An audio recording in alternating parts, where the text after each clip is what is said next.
Hello and welcome to Absolute Trust Talk. I'm Kirsten Howe, and I'm here alone today because I have something that I want to talk about that I think is very, very important and has not been getting much coverage in the mainstream media. So, the podcasters have to pick up the slack. And what I'm talking about is some upcoming changes to Medi-Cal. I think this is really important for people who are thinking they may in the future need Medi-Cal, and particularly for people who are currently receiving Medi-Cal benefits. You all are most likely at least vaguely familiar with the big, beautiful bill that was passed this past summer by our Congress and signed into law by our president.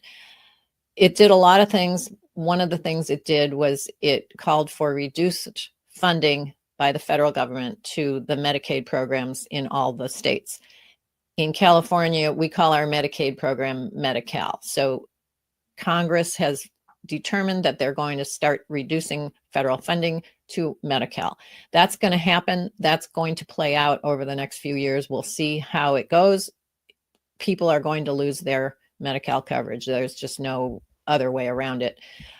That's not what I'm here to talk to you about, though. That was very well publicized. What I am here to talk to you about is a change that the state of California is making to its Medi-Cal laws.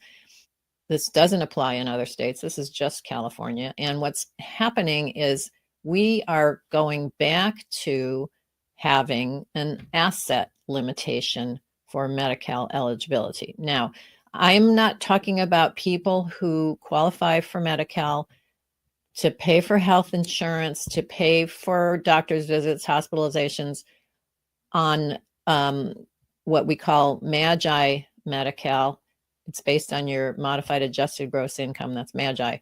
That's the expanded Medi-Cal coverage that we got as a result of Obamacare. And that's for healthy people who just have low income and they need help getting insurance coverage. This that I'm talking about, this asset limitation, doesn't apply to that type of Medi-Cal. That type of Medi-Cal never had an asset limit. It was only based on income.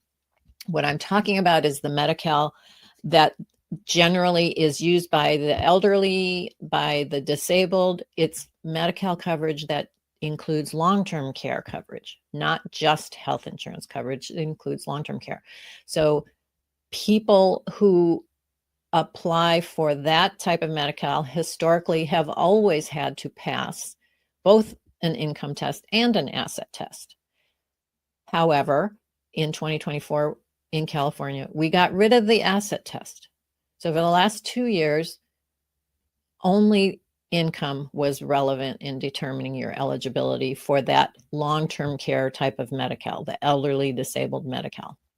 The asset limits are coming back. So we're going to have the same asset limits that we had in 2024. The last couple of years, we haven't had any asset limit. So people need to know that that deadline is coming up. Becoming eligible for Medi-Cal will just require more planning, more strategizing. If you have too much assets, you've got to get your assets below the level so that all your assets are exempt. And I'm just going to quickly go through what that is. For a single person, it's going to be a house, a car. You can have a prepaid funeral plan. You can have a burial plot. You can have a tiny little life insurance policy. You can have your IRAs, 401ks, and $130,000 of other assets. That's the pre-2024 limit, and that's what we're going back to, is the pre-2024 limit. It's a little different for married couples, but you get the idea. You can only have certain assets, and if you have anything more than that, you are not eligible. Okay, so a couple of really important points. Right now, in 2025, we have no asset limit. So all assets are exempt assets.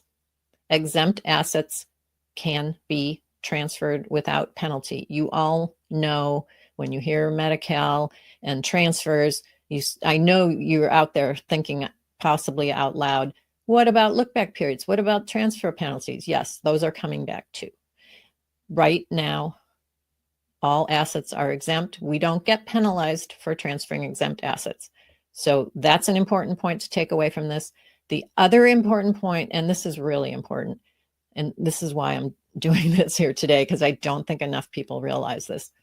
When you, in 2026, if you are currently receiving this type of Medi-Cal in 2026, and you have to submit your annual report establishing your eligibility again, every year when you're in Medi-Cal, you have to submit a report to the Department of Healthcare Services that explains, yes, I am still eligible. Here's my income. Here's my assets. Next year, when you submit your report, if you have excess assets, you may lose your coverage. So you may have qualified during this period when there was no asset limit, but we're going back to having an asset limit, and you're going to have to disclose your assets again. You may lose your coverage. So if you are listening to this and it doesn't make sense to you, it doesn't apply to you, I'm not on Medi-Cal, I really don't care, but you know someone who might need to know this information, please pass it on. The point of this is to publicize this upcoming issue that could be just devastating for people. Thank you so much for your attention, for your time, for listening. I love my audience. Share this with anybody you think might benefit. And I really look forward to connecting with you next time.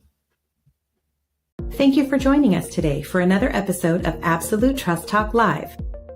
If you enjoyed listening in, then don't forget to subscribe. You can find us on Apple Podcasts or wherever you may listen by searching Absolute Trust Talk. While you're there, we would also love for you to leave us a review. And then why not share your favorite episodes with family, friends, or colleagues too? You can find all of our shows and corresponding show notes by visiting absolutetrustcouncil.com. You'll also find a variety of other free resources, including our ebooks, videos, blogs, presentations, and more. If you need help with your estate planning or administration, we also offer a free discovery call to help get the process started. You can find more information on booking your session by visiting absolutetrustcouncil.com/scheduling.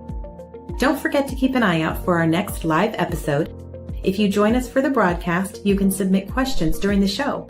But if not, don't worry. You can always get in touch with us by sending a quick message to info@absolutetrustcouncil.com. Thanks again for listening. We'll see you soon.